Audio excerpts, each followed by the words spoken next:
So the Bible is a collection of many books that together all tell one unified story from beginning to end. But all of these books were written in different literary styles. Literary styles? Say you walk into a bookstore and see all the aisles with different kinds of literature, like history or fiction or poetry. The aisle you choose a book from shapes your expectation of that book. They're all literature, but they're different. Like, you wouldn't expect the same thing from a superhero comic that you would a book on calculus. And the same thing is true for the Bible. If you don't pay attention to what style it's written in, you'll miss out on the brilliance of each book. So, what are the main types of literature in the Bible? First is narrative. It makes up 43% of the Bible. After that is poetry, which is 33%. The remaining 24% is a style you could call prose discourse. Okay, so nearly half the Bible is narrative. Yes, and this is no accident. Stories are the most universal form of human connection. Our brains are actually designed to take in information through story.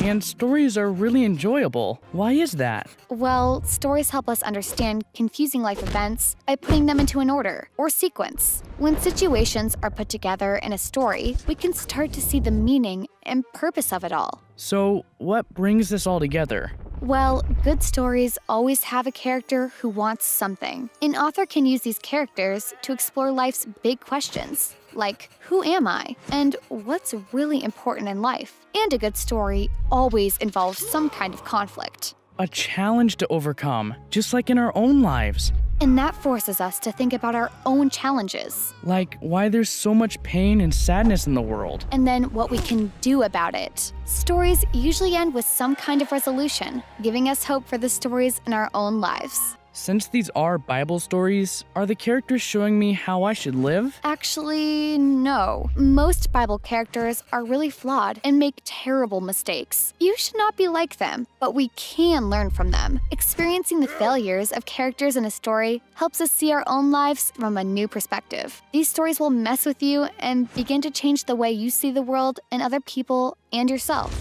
There's historical narrative, but also narrative parables and biographical narrative, which are writings about someone's life. Like the 4 Gospels. Exactly. Okay, so next up is poetry. I have to be honest, I don't really read a lot of poetry. Yeah, you're like most people, but 1 out of every 3 chapters in the Bible is poetry. Why so much poetry? Well, the language of poetry is creative and visual. It inspires images in your mind to help you see the world differently. It stimulates your emotions and your imagination. So, lots of fancy language, but wouldn't it be easier to just tell me what I need to know? The problem is, sometimes we get in mental routines. Our mind processes things the same way over and over, which makes it hard to see the truth in a situation. Good poetry forces you to think differently, forcing you out of those mental routines.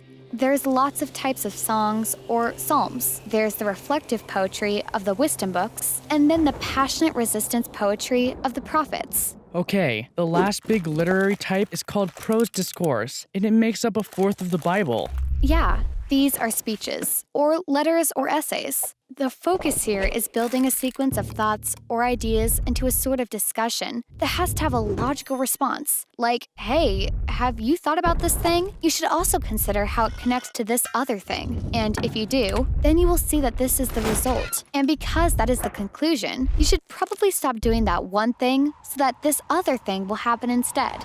You're using reason to convince me of something. Yeah, discourse forces you to think logically and consistently, and then do something about it. Biblical discourse is found in the law collections, in wisdom literature, and the letters written by the apostles. So each book of the Bible has one literary style. No, actually, most books have a main literary style, like narrative, but then in the narrative style, you might find poems or a collection of laws. Every book in the Bible is a unique combination of literary styles. And if I want to really understand what's going on in that book, I need to be familiar with each literary type and how it works. That way you know what to pay attention to and what questions you should ask. Before we look at each type, there's one more feature that helps you to bring the whole story in the Bible together. It's really important and really cool. That's what we'll explore in our next video.